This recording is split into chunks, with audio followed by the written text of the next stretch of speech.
Okay, ये है हमारा जो आपका 2023 का जो पेपर था, ठीक है, 2023 का जो प्रीलिम्स था उसका सेट बी का पेपर है और 62 क्वेश्चन सॉल्व कर लिए हैं। अब देखते हैं 63 क्वेश्चन क्या कहता है।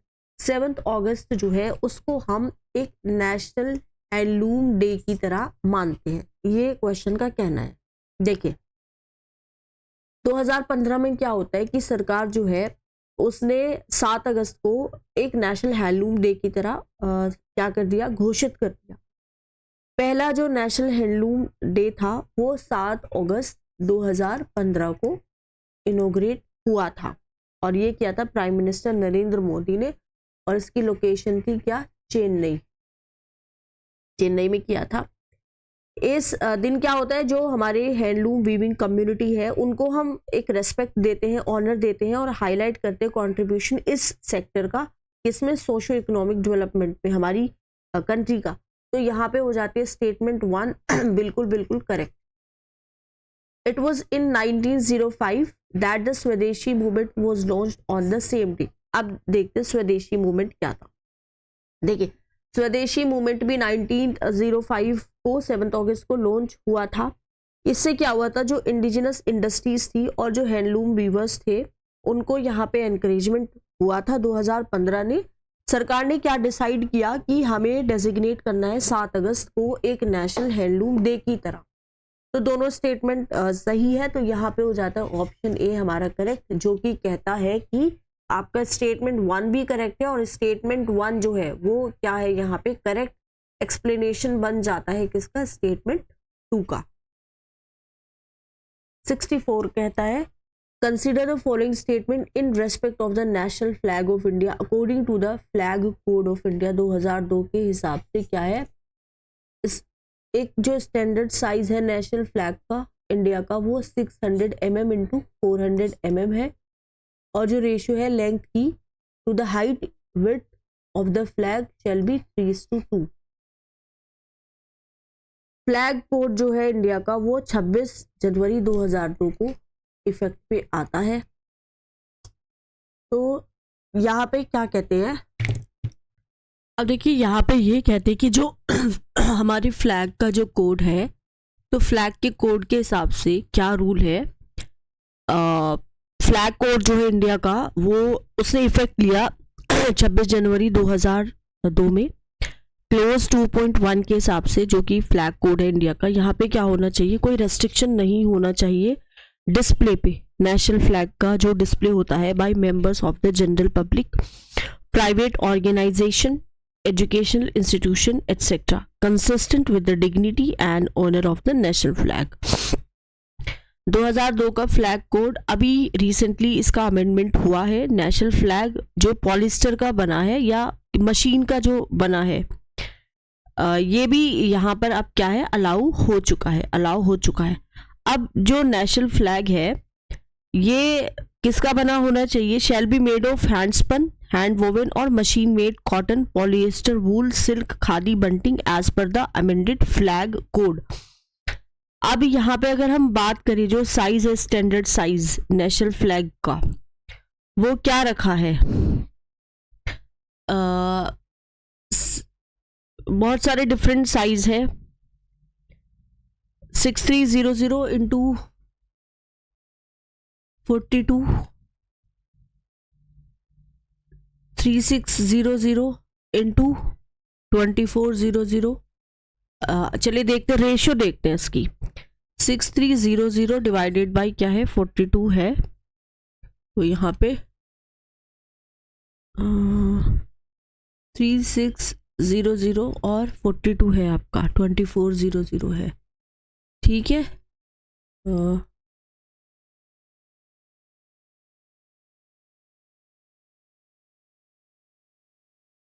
3:2 है, 3:2 की रेशियो में ये इसका जो डायमेंशन है वो यहाँ पे होना चाहिए। तो स्टेटमेंट जो 2 है वो हमारी हो जाती है करेक्ट। और अगर हम स्टेटमेंट 1 की बात करें तो नेशनल फ्लैग जो है वो रेक्टेंगुलर शेप पे होना चाहिए और जो रेशियो है वो हमें पता है, तो हमारा यहाँ पे है ऑप्शन डी यहाँ पे करेक्ट है, क्योंकि स्टेटमेंट 1 हमारी हो जाती है इनकरेक्ट। स्टेटमेंट 1 हमारी हो जाती है इनकरेक्ट। ये 600 इंटू 400 जो स्टैंडर्ड साइज इसका नहीं है।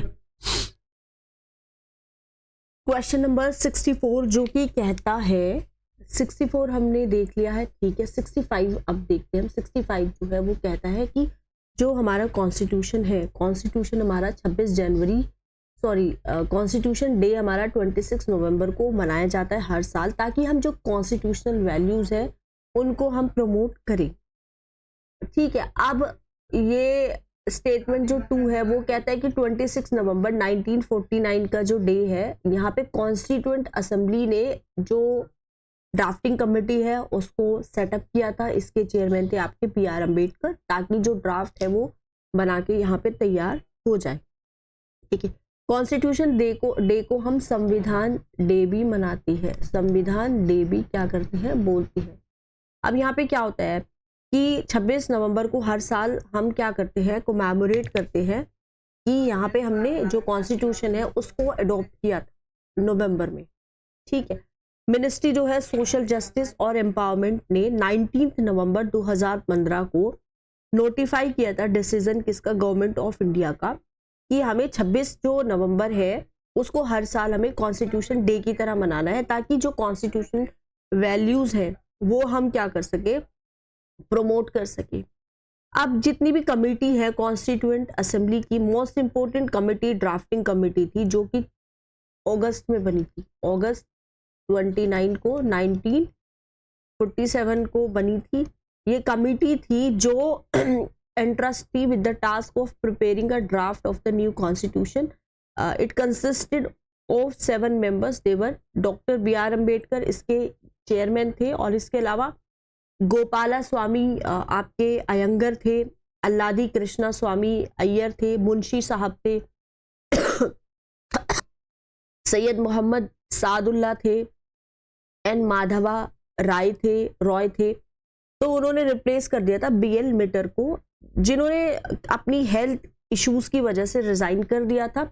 PT कृष्णामाचारी थे, उन्होंने रिप्लेस कर दिया था DP खैतान को, जो 1948 में जिनकी यहाँ पे क्या हो जाती है, डेथ हो जाती है। तो स्टेटमेंट 2 यहाँ पे अगर हम बात करें कि 26 नवंबर 1949 को कॉन्स्टिट्यूएंट असेंबली जो है वो सेटअप हुई थी। भैया 1949 नहीं है, ये 1947 है आपका।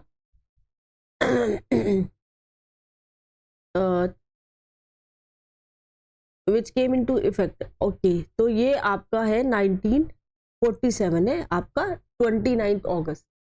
26 नवंबर 1949 को हमारा जो कॉन्स्टिट्यूशन है वो एक लिविंग डॉक्यूमेंट बन जाता है, ठीक है। तो यहाँ पे हमारा क्या हो जाता है, ऑप्शन सी हमारा यहाँ पे हो जाता है करेक्ट। स्टेटमेंट 1 हमारी करेक्ट है, लेकिन जो स्टेटमेंट 2 है उसका जो है वो इनकरेक्ट। स्विट्जरलैंड क्या है, स्विट्जरलैंड लीडिंग एक्सपोर्टर है गोल्ड का in terms of value. Switzerland के पास लार्जेस्ट गोल्ड रिजर्व है वर्ल्ड में, यह स्टेटमेंट 2 कहती है। 2021 की बात करें अगर, 2021 में स्विट्जरलैंड ने $86.7 बिलियन का जो गोल्ड है वो एक्सपोर्ट किया है पूरे वर्ल्ड में, ठीक है। अब उसी सेम साल गोल्ड जो था वो एक फर्स्ट मोस्ट एक्सपोर्टेड प्रोडक्ट था स्विट्जरलैंड में। तो सबसे ज्यादा स्विट्जरलैंड ने क्या एक्सपोर्ट किया, गोल्ड को। मेन डेस्टिनेशन जो है गोल्ड एक्सपोर्ट का स्विट्जरलैंड से वो आता है इंडिया, चाइना और यूनाइटेड स्टेट, जर्मनी और हांगकांग। तो स्टेटमेंट 1 हमारा करेक्ट हो जाता है बिल्कुल। स्टेटमेंट 2 जो है वो कहता है कि Switzerland second largest gold reserve है पूरे वर्ल्ड में, सेकंड नहीं, ये 7th लार्जेस्ट है, सेकंड नहीं, यहाँ पे हो जाता है 7th लार्जेस्ट। क्या हो जाता है, 7th लार्जेस्ट। तो हमारा जो है ये स्टेटमेंट सिर्फ 1 ही ठीक है, तो ऑप्शन सी हमारा यहाँ पे क्या है, करेक्ट आंसर, ठीक है। 67 क्वेश्चन देखते हैं। यूनाइटेड स्टेट ऑफ अमेरिका और जो यूरोपियन यूनियन है उन्होंने एक ट्रेड और टेक्नोलॉजी काउंसिल क्या की है, लॉन्च की है।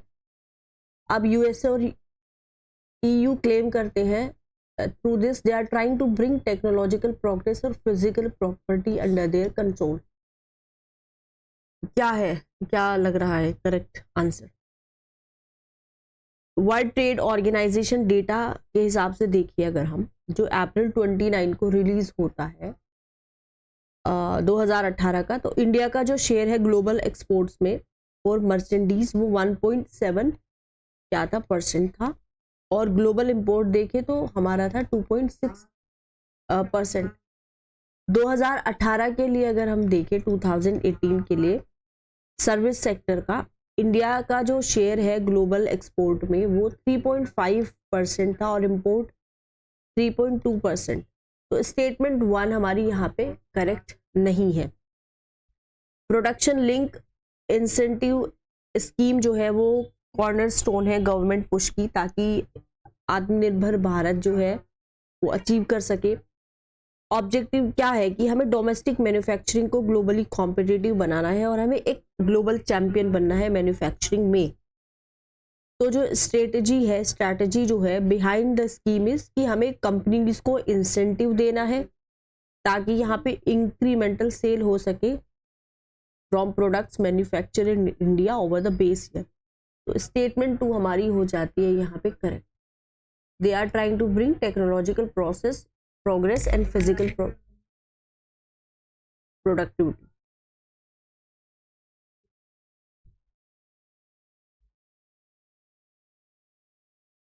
हमारा स्टेटमेंट यहाँ पे 1 इनकरेक्ट था और स्टेटमेंट जो 2 है हमारा वो हमारी क्या है यहाँ पे हो जाती है करेक्ट। तो ऑप्शन डी यहाँ पे हमारा करेक्ट आंसर है। 69 देखते हैं।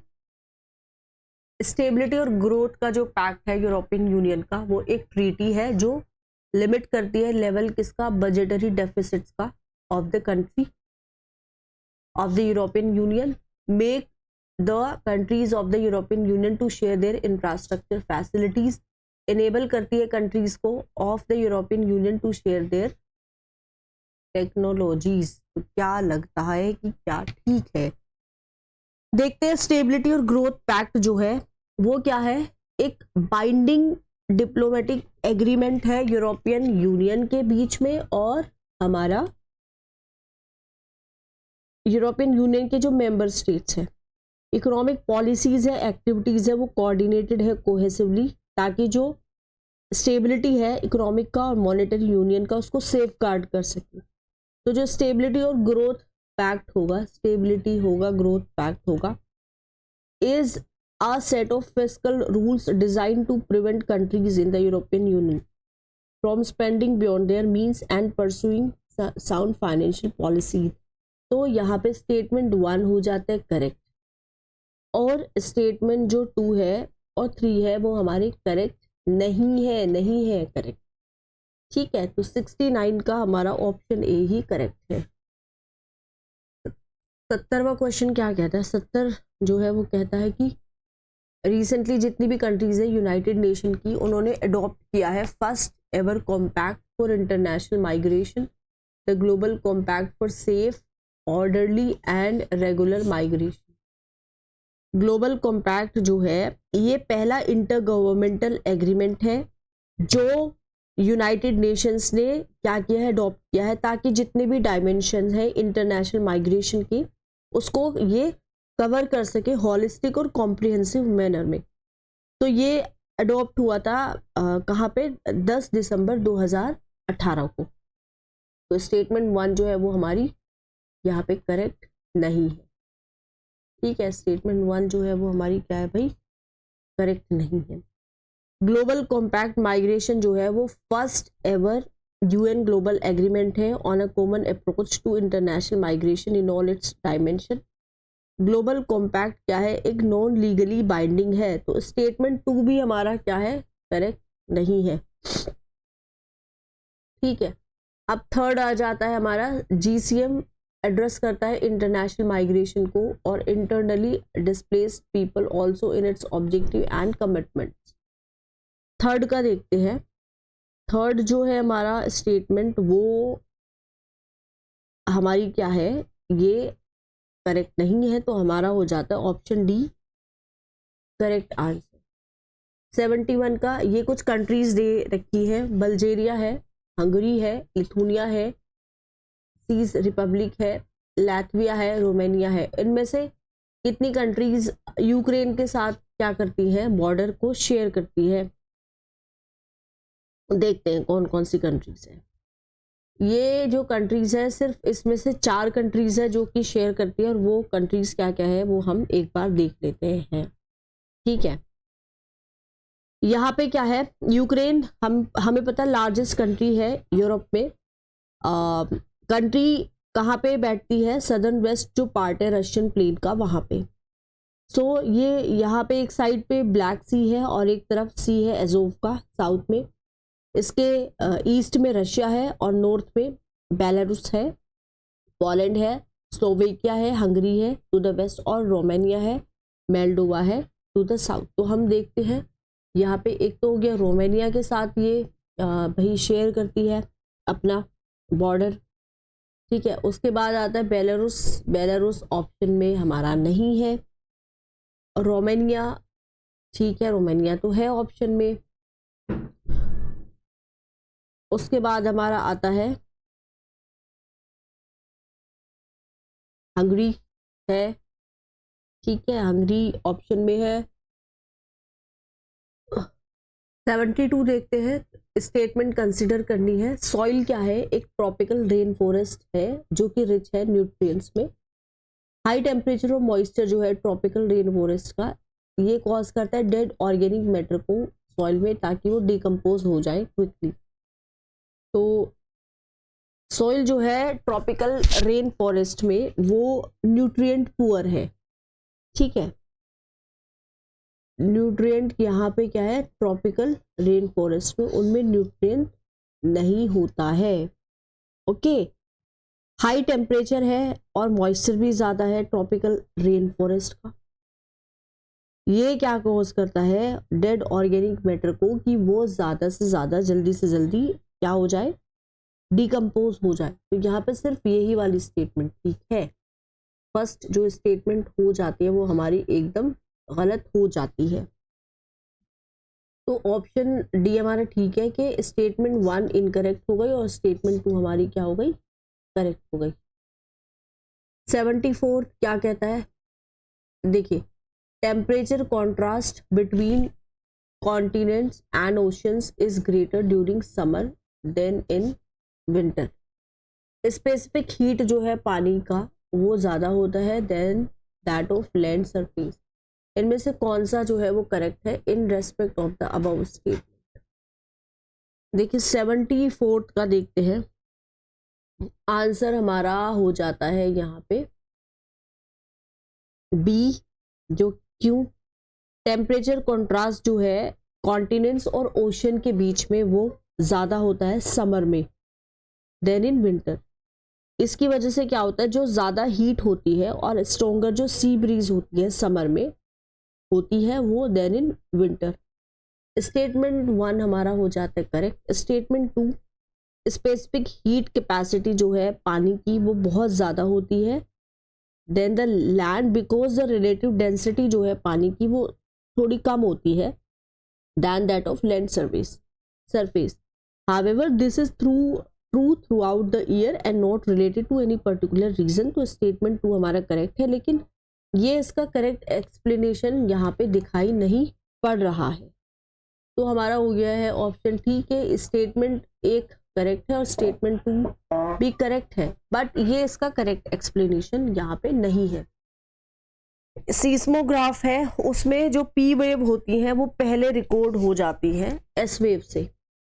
पी वेव जो है उसमें क्या होता है, जो इंडिविजुअल पार्टिकल है वाइब्रेट करेंगे टू एंड फ्रो डायरेक्शन में ऑफ वेव प्रोपगेशन, जहाँ पे एस वेव जो है जो पार्टिकल वाइब्रेट करती है up and down at right angle to the direction of wave propagation. क्या लगता है स्टेटमेंट सी जो है वो यहाँ पे हमें लगती है करेक्ट। दोनों ही करेक्ट है। पी वेव बहुत जल्दी फास्टर मूव करती है तो सबसे पहले आएगी सरफेस पे। पी वेव वाइब्रेट करती है parallel to the direction of wave, ठीक है। एस वेव क्या होगी, परपेंडिकुलर होगी to the direction of wave. 76. With reference to coal-based thermal power plants in India, consider the following statement. अब यहाँ पे क्या स्टेटमेंट है, इसमें आ जाता है हमारा कि thermal power plant, none of them uses sea water, none of them is set up in water stressed district, none of them is privately owned. क्या लगता है? सारी स्टेटमेंट यहाँ पे हो जाती है गलत. 77 क्या कहता है? 77 कहता है कि वॉल्बचिया मेथड जो है is sometimes talked about with reference to which one of the following. Controlling the viral diseases spread by mosquitoes, converting crop residue into packing material, producing biodegradable plastic, or producing biochar from thermochemical conversion of biomass. 77 क्या कहता है? Option A तो यहाँ पे हो जाता है correct कि ये जो वोल्बैचिया मेथड है ये वायरल डिजीज को क्या करता है, इसके स्प्रेड को रोकता है. तो हमारा यहाँ पे ऑप्शन ए ही करेक्ट है बस. 78 का question, spreading finally ground basalt rock on farmland extensively, increasing the alkalinity of oceans by adding lime, capturing carbon dioxide released by various industries and pumping it into abandoned subterranean mines in the form of carbonated waters. 78 answer देखते हैं कौन सा है. Answer इसका हो जाता है हमारा सी, कि जो फाइनली ग्राउंड बसाल्ट रॉक है वो क्या होती है, spreading on farmland extensively, increasing the alkalinity of the ocean by adding water. How many of the activities are often considered for carbon capture? And ये ठीक है. Aerial metagenomics best refer to which of the following statement? Aerial metagenomics होता है हमारा जिसमें हम DNA sample को कहाँ से कनेक्ट करते हैं, हवा से, इन अ हैबिटेट एट वन को. ठीक है, तो एरियल मेटाजेनोमिक्स यही होता है.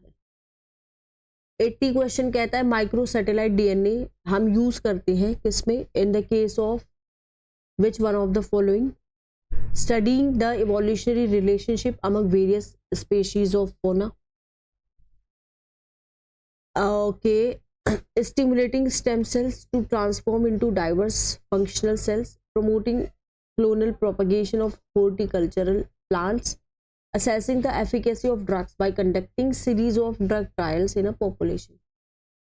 माइक्रोसैटेलाइट जो डीएनए है वो जेनेटिक एनालिसिस में यूज होता है, मोर स्पेसिफिकली किसमें, मॉलिक्यूलर जेनेटिक्स में और जीनोमिक्स में. माइक्रोसैटेलाइट्स क्या होते हैं, छोटे छोटे क्या होते हैं, डीएनए सीक्वेंसेस होते हैं. क्या होते हैं, छोटे डीएनए सीक्वेंसेस जो छोटे छोटे रिपीटिंग यूनिट्स के बने होते हैं. So they were also known as short tandem repeats, STR भी हम इनको बोलते हैं, या फिर simple sequence repeats, simple sequence repeats भी हम इनको क्या करते बोलते हैं.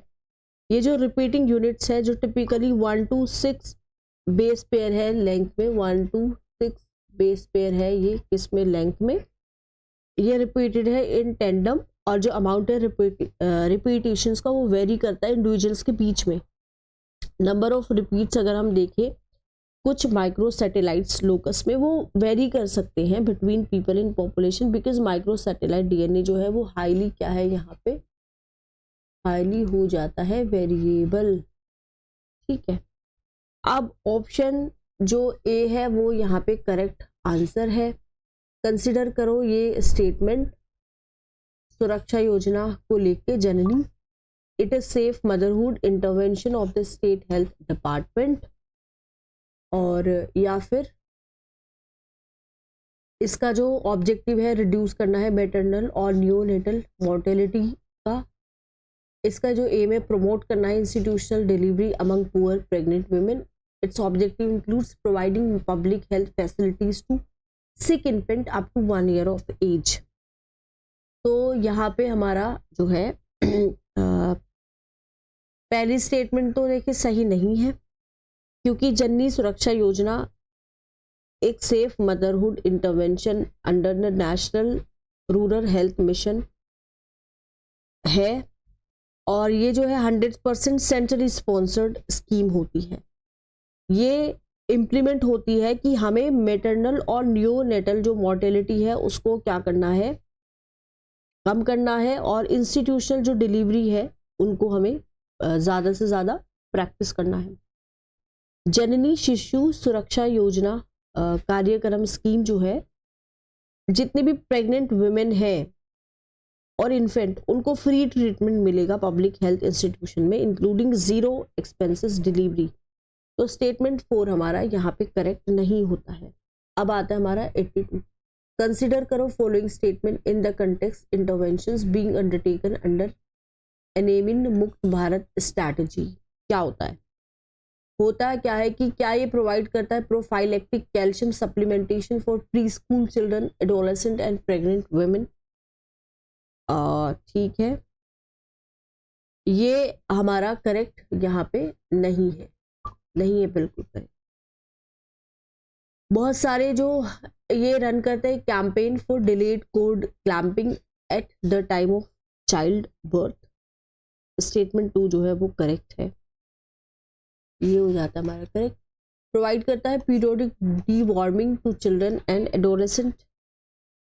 स्टेटमेंट 3 भी हमारा हो जाता है करेक्ट। स्टेटमेंट 4 क्या कहता है कि ये एड्रेस करता है नॉन न्यूट्रिशनल कॉजेज क्या है एनीमिया की in endemic pockets with special focus on malaria, haemoglobinopathies and fluorosis. ये हो जाता है हमारा करेक्ट। तो यहाँ पे हम कह सकते हैं ऑप्शन सी हमारा हो जाता है करेक्ट आंसर।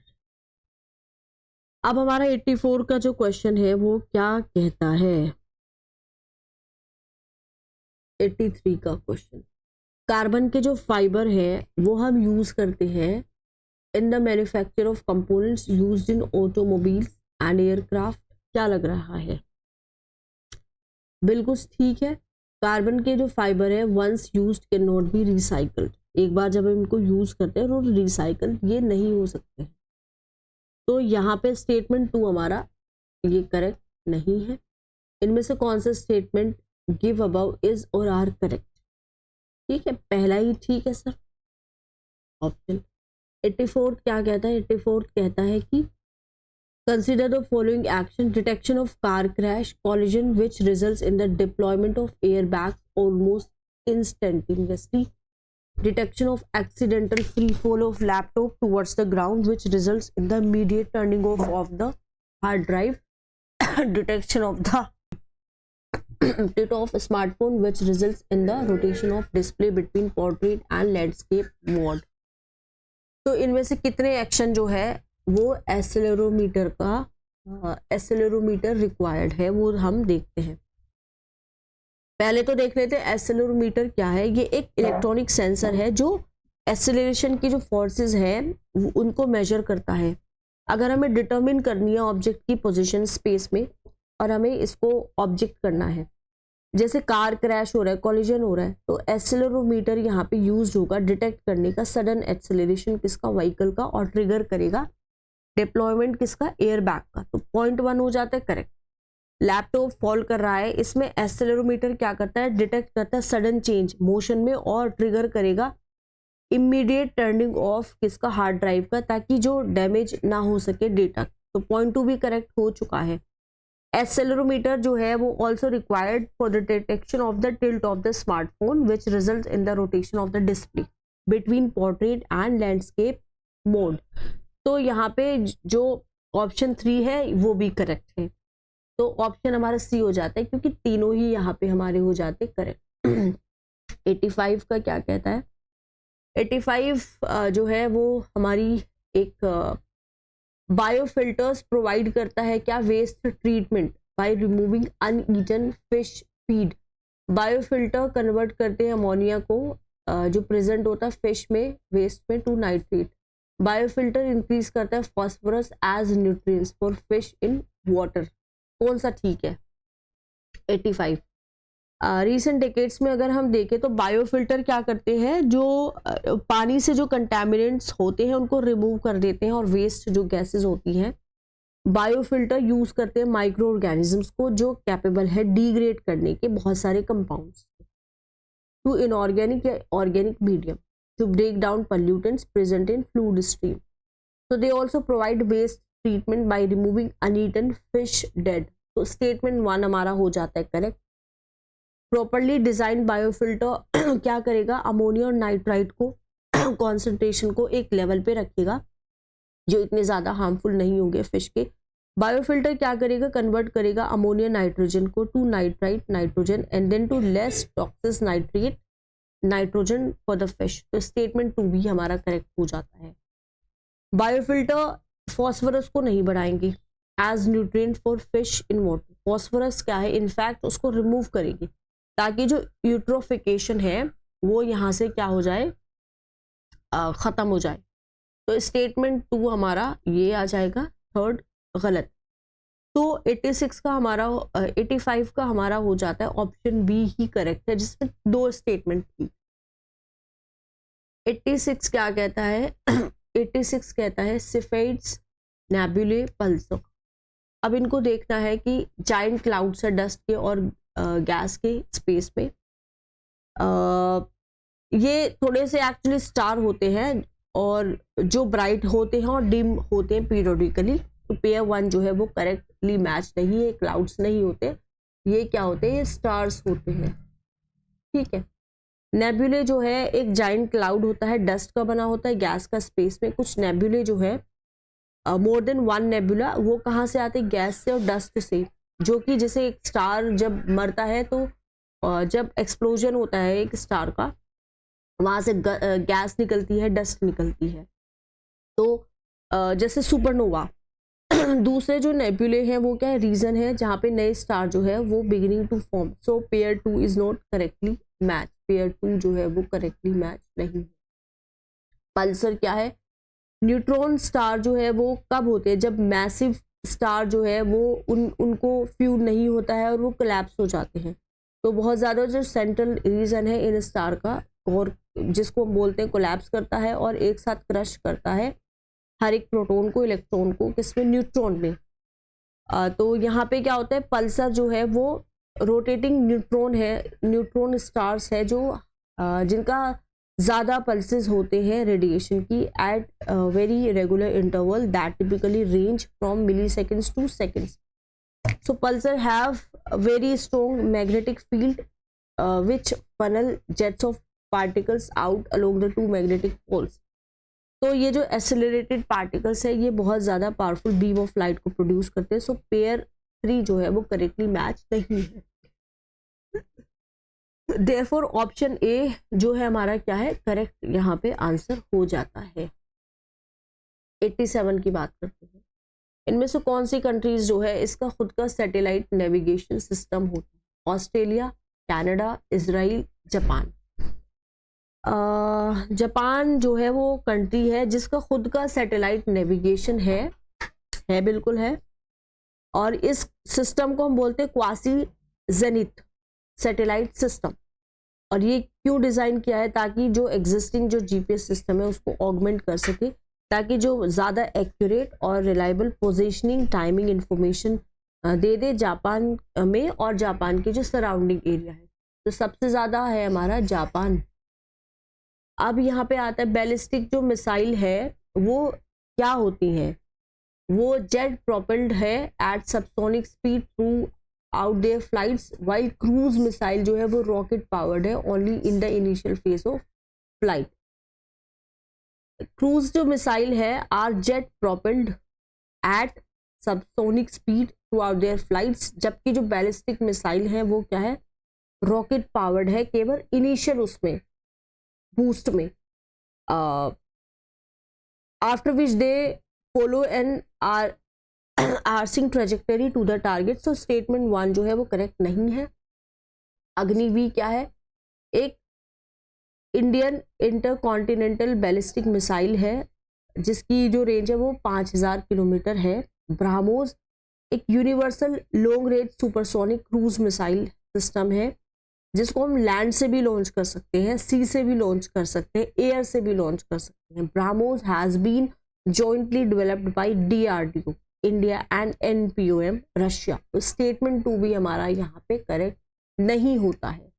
हमारा अब ऑप्शन आ जाता है नाइदर 1 नोर 2। क्वेश्चन नंबर 90 क्या कहता है? With reference to green hydrogen consider the following statement.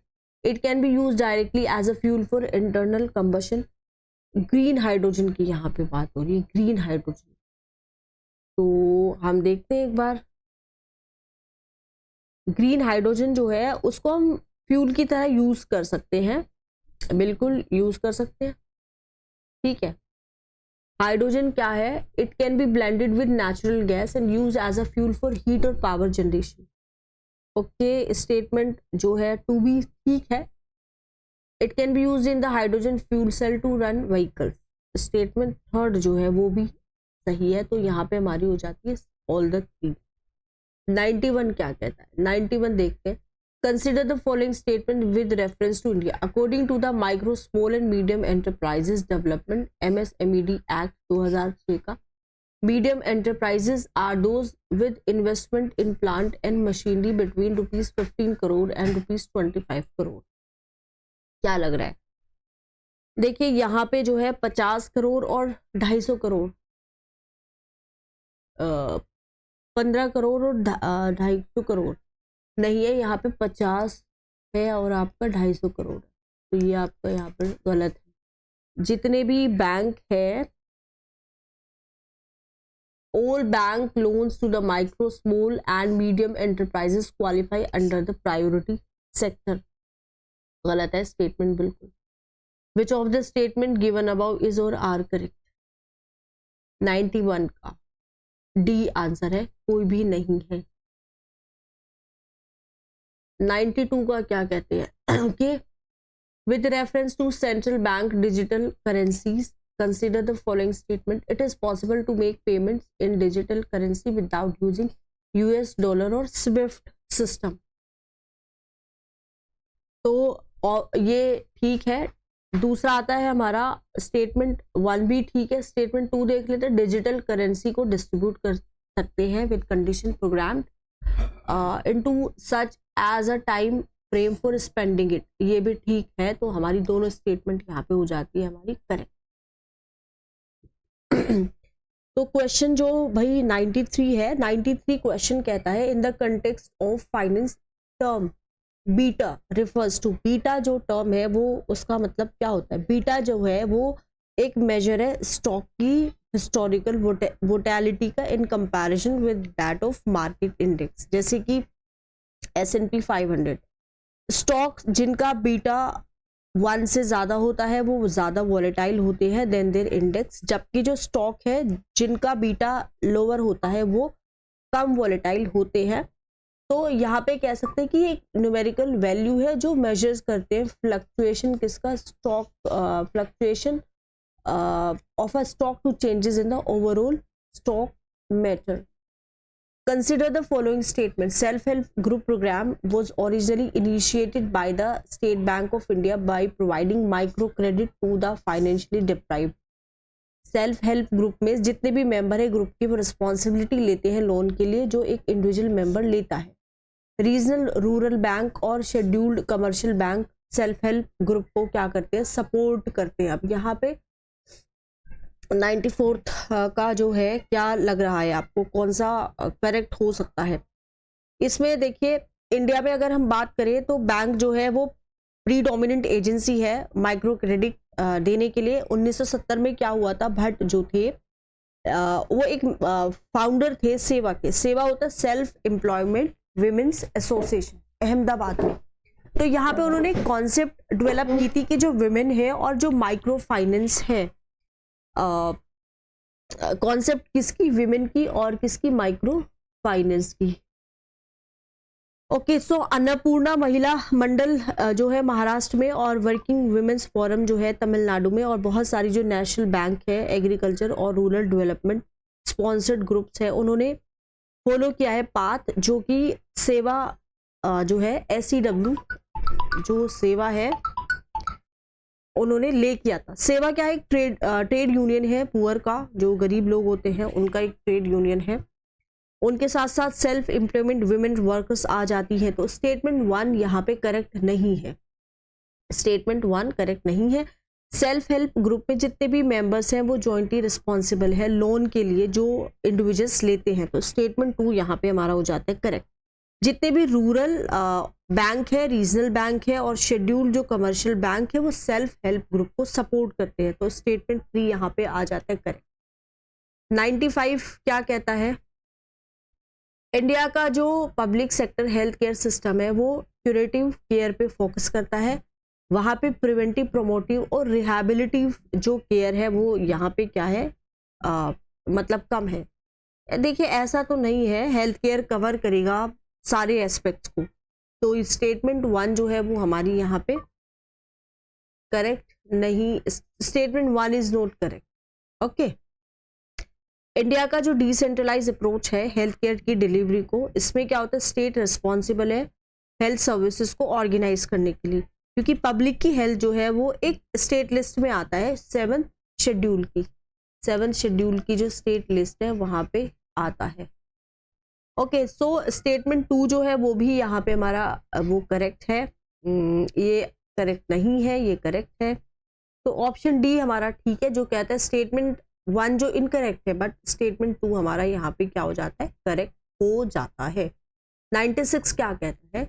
United nation के हिसाब से, जो यूनाइटेड नेशन है उनके हिसाब से क्या है कि वर्ल्ड वॉर डेवलपमेंट जो रिपोर्ट है 2022, इंडिया एक्सट्रैक्ट करता है more than a quarter of world's ground water withdrawal every year. तो यहाँ पे इंडिया एक्सट्रैक्ट करता है more than a quarter of world's ground water withdrawal each year, ये बिल्कुल ठीक है।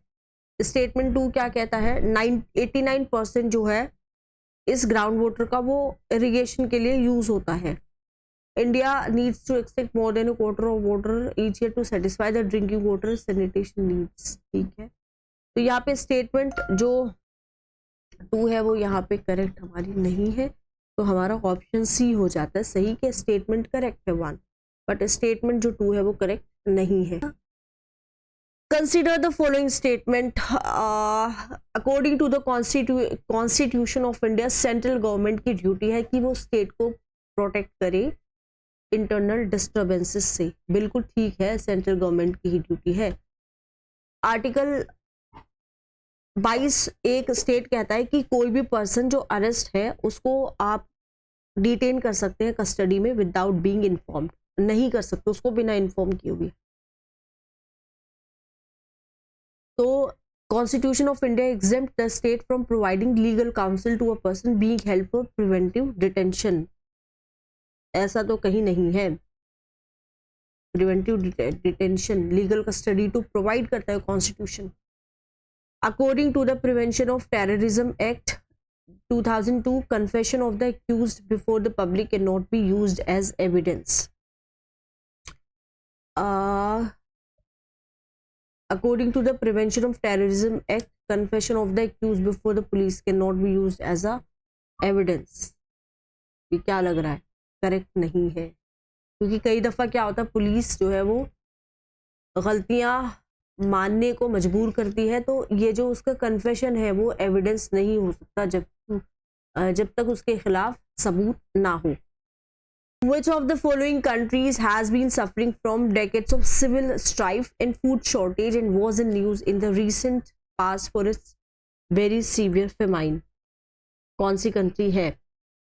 देखिए सोमालिया की अगर हम बात करें तो सोमालिया में 6.5 मिलियन पीपल रहते हैं, लगभग 65 लाख के आसपास, और यहाँ पे बहुत फूड इनसिक्योरिटी है, ड्राईएस्ट कंडीशन है 40 इयर्स में, following the 5 consecutive failed rainy season, drought भी है जिसकी वजह से क्या हो रहा है, रिकरेंट क्लाइमेट शॉक्स हो रही हैं, परसिस्टेंट इनसिक्योरिटी आ गई है, इंस्टेबिलिटी आ गई है। 1.84 जो मिलियन जो यहाँ के चिल्ड्रन है अंडर 5, उनमें माल न्यूट्रिशन है, ठीक है, न्यूट्रिशन की क्या है यहाँ पे बहुत भयंकर कमी है। तो ऑप्शन डी हमारा हो जाता है करेक्ट। 99 क्वेश्चन कहता है कि इंडिया में biodiversity management committee are key to the realization of the objectives of the Nagoya protocol. Biodiversity management committee जो है वो लोकल बॉडीज में कॉन्स्टिट्यूट हुई है, ठीक है। अब यहाँ पे जो है एक एक्ट आया था जो नेशनल बायोलॉजिकल डाइवर्सिटी एक्ट था 2021 का, और जो रेलेवेंट स्टेट थे इनेक्टेड अंडर इट। तो एक्ट इफेक्ट देता है इंडिया के कमिटमेंट को under the convention on biological diversity of 1992। Convention of biological diversity किसका? 1992 का, to which it is a party, and the act objective mirror the three goals of the CBT, namely conservation किसका? Biological diversity का, conservation के साथ साथ sustainable use of its component, और fair और equitable sharing किसका? बेनिफिट्स का, जो किसकी वजह से आ रहा है? बायोलॉजिकल रिसोर्सेज की वजह से आ रहे हैं और एसोसिएटेड नॉलेज की वजह से आ रहा है। प्राइमरीली रिस्पॉन्सिबल जो है preparations of people's biodiversity registers containing comprehensive knowledge on the availability and knowledge of local biological resources, their medicinal or any other use or associated traditional knowledge. BMC also have important function in determining access and benefit sharing, including power to levy collection fees on the access of biological resources within its jurisdiction. तो यहाँ पे जो BMC है, BMC are thus key to the realization of the objectives of the Nagoya Protocol negotiated within the CBD, enjoining parties to take measures to ensure that benefits from the utilization of genetic resources and associated traditional knowledge accrue to the indigenous and local communities on mutually agreed terms. तो statement 2 हमारा हो जाता है correct. तो यहाँ पे अगर हम देखें तो ऑप्शन सी हमारा यहाँ करेक्ट हो जाता है। 100 क्वेश्चन क्या कहता है? आप इस स्टेटमेंट को कंसिडर, मेंबर जो है नॉमिनेट हो जाते हैं कोई भी पार्लियामेंट के हाउस पे या फिर लेजिस्लेटिव असेंबली जो है स्टेट की, वो इलेक्टोरल कॉलेज में नहीं इंक्लूड हो सकते। तो ऐसा कुछ नहीं है, बिल्कुल इनकरेक्ट स्टेटमेंट है। आर्टिकल 54 जो है कॉन्स्टिट्यूशन का, वो कहता है प्रेसिडेंट जो है वो कहाँ से इलेक्ट होते हैं? इलेक्टोरल कॉलेज से, जो कंसिस्ट करता है इलेक्टेड मेंबर दोनों हाउसेस के पार्लियामेंट के। इलेक्टेड मेंबर्स किसके? लेजिस्लेटिव असेंबलीज के। उसमें यूनियन टेरिटरी और जो है पुडुचेरी दिल्ली की भी इंक्लूडेड है। और जो नॉमिनेटेड होते हैं, इलेक्टेड भी नॉमिनेटेड भी, चाहे वो पार्लियामेंट हो या फिर लेजिस्लेटिव असेंबली हो, एनसीटी हो और यूनियन टेरिटरी हो, ये एलिजिबल नहीं होंगे। मतलब सिर्फ इलेक्टेड ही पार्टिसिपेट कर सकते हैं, नॉमिनेटेड नहीं। स्टेटमेंट 1 यहाँ पे करेक्ट नहीं है क्योंकि नॉमिनेटेड मेंबर्स की बात हो रही है। अब यहाँ पे जो हायर होता है नंबर किसका? इलेक्टिव असेंबली स्टेट्स का हायर होगा वैल्यू किसका? Vote of each MLA of that state. अगर हम वैल्यू देखें एक एमपी की प्रेसिडेंशियल इलेक्शन में, तो वो बेस्ड होता है किस पे? Number of elected members in legislative assemblies of state and union territory. तो एक एमएलए की जो वोट होती है वो होती है टोटल पॉपुलेशन स्टेट की और total number of elected members in the state legislative assembly into 1/1000। और अगर हम एमपी के देखें तो total value of votes of all MLAs of all the states, total number of elected members of parliament. तो ये करेक्ट जो है आपकी नहीं है। सेकंड थर्ड जो है वैल्यू जो है वोट का of each MLA of Puducherry sorry Madhya Pradesh 131 है, जो केरला से कम है 131 है। एमपी की जो कि केरला से कम है, केरला की जो है वो हो गई आपकी 152। स्टेटमेंट 3 जो है वो करेक्ट नहीं है। फोर्थ वाला कहता है कि वैल्यू जो है of vote of each MLA Puducherry जो है 16 है, जो कि हायर है than that of Arunachal Pradesh. Arunachal Pradesh की आपकी 8 हो गई, पुडुचेरी की आपकी हो गई 16। ठीक है, तो स्टेटमेंट फोर्थ भी आपका करेक्ट नहीं है, तो आपका ऑप्शन ए यहाँ पे है कि सिर्फ एक स्टेटमेंट यहाँ पे सही। ठीक है, प्लीज प्लीज प्लीज रिक्वेस्ट